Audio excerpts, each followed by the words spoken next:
जब कोई तुम्हारी भलाई को तुम्हारी विवशता समझ ले, जब लोग तुम्हारे शांत स्वभाव को दुर्बलता कहें, जब तुम सही होकर भी गलत ठहराए जाओ और भीतर से टूटते हुए भी बाहर मुस्कुराते रहो, उसी समय मैं तुम्हारे सबसे निकट होता हूँ।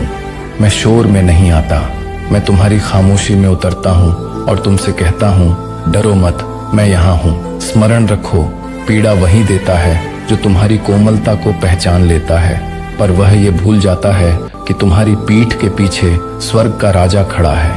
पहला सत्य ये है, हर बात का उत्तर देना आवश्यक नहीं होता। क्रोध मनुष्य को क्षण भर के लिए कठोर बना सकता है, पर शांति उसे सदा के लिए ऊंचा उठा देती है।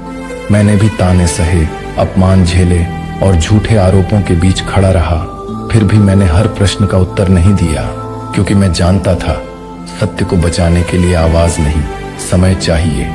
जब तुम मौन रहते हो, परमेश्वर स्वयं तुम्हारे लिए बोलता है। दूसरा सत्य यह है, समय पर भरोसा रखो। समय कभी किसी के साथ अन्याय नहीं करता। आज जो तुम्हें नीचा दिखाते हैं, कल वही तुम्हारे धैर्य की कथा सुनाएंगे। परमेश्वर देर करता है पर अंधेर नहीं करता। जो आज तुम्हारे आंसुओं को नहीं समझते, कल वही उन्हीं आंसुओं से सीख पाएंगे। तीसरा सत्य यह है, तुम अकेले नहीं हो।